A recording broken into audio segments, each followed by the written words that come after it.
November 8th, 2018, the town of Paradise, California, woke up like any other morning. Parents packed lunches, teachers unlocked classrooms, children laughed on school playgrounds, and then the sky turned black. Within minutes, flames exploded across the mountains at speeds firefighters had never seen before. Cars melted on the roads. Entire neighborhoods vanished. People abandoned vehicles and ran through walls of fire. But inside one school, 22 children were trapped. No escape route, no way out, only smoke, heat, and a firestorm swallowing the town whole. This wasn't just another wildfire, this became the deadliest wildfire in modern American history. And what happened inside Paradise that morning still haunts survivors today. Paradise wasn't supposed to become a death trap. Hidden in the Sierra Nevada foothill, the town looked almost peaceful. Tall pine trees, quiet streets, small diners, retirees, families, school. A town built around simplicity. But Paradise had one terrifying weakness. It sat inside one of California's most dangerous wildfire corridors. For decades, experts warned that the forests surrounding Paradise were overloaded with dry vegetation. One spark could turn the entire town into fuel. And California itself was changing. Hotter summers, longer droughts, stronger wind. The perfect conditions for catastrophe were already building. Nobody realized how close disaster truly was. 6:33 a.m. A faulty electric transmission line near Pulga, California, malfunctioned. Tiny sparks fell into dry brush below. That was all it took. Within minutes, flames exploded uphill. Then came the wind. Powerful Diablo winds blasted the fire forward with terrifying speed. Football fields of land burned every second. Trees ignited instantly. Power poles exploded. Entire roads disappeared behind smoke. And Paradise had almost no time to react. Many residents never even received evacuation alerts. By the time they saw flame, it was already too late. At Ponderosa Elementary School, teachers suddenly saw smoke pouring across the hill. Then the fire arrived. Fast, too fast. Parents flooded the roads trying to reach their children, but traffic had already collapsed into chaos. Cars were trapped bumper to bumper. Smoke turned day into night. Teachers rushed students into classrooms, trying desperately to keep them calm. Some children cried, some prayed. Others asked if they were going to die. Outside, the firestorm moved closer. Temperatures rose so high, metal warped. Teachers began preparing for the worst, and for a terrifying moment, 22 children were trapped inside the burning town with no guaranteed escape. Paradise had become an inferno. Roads turned into tunnels of flame. Families abandoned cars and ran. Some people burned alive inside their vehicles. Others hid inside gas stations, restaurants, even drainage ditches. Emergency responders described scenes that looked apocalyptic. Walls of fire, exploding propane tanks, screaming civilians, and everywhere, smoke, thick enough to erase the sun itself.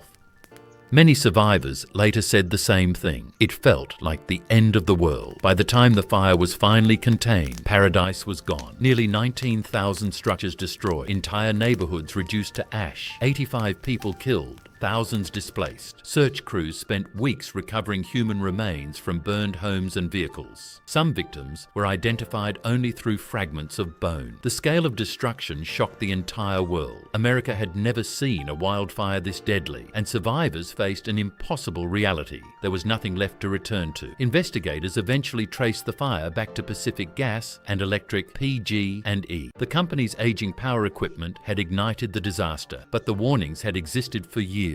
Neglected infrastructure, unsafe transmission lines, ignored risks. Public outrage exploded, lawsuits flooded in, families demanded accountability, and eventually PG&E pleaded guilty to 84 counts of involuntary manslaughter, one of the largest corporate disaster cases in American history. But for many survivors, no punishment could undo what Paradise lost. Today, Paradise still exists, but the town that once stood there is gone forever. Some survivors rebuilt, others never returned, and many still wake up from nightmares filled with smoke and sirens. The campfire changed America. It exposed how climate change, failing infrastructure, and emergency failures could combine into unimaginable tragedy. But perhaps the most haunting part is how ordinary the morning began. Children going to school, families drinking coffee, a quiet town waking up beneath the tree. Then suddenly, hell arrived. And for the people of Paradise, life would never feel safe again. Because sometimes, the deadliest disasters don't begin with explosion. They begin with a single spark and a normal morning. Paradise was destroyed in hours, but the scars will last generations. Fade to black, soft wind sound, roll credits.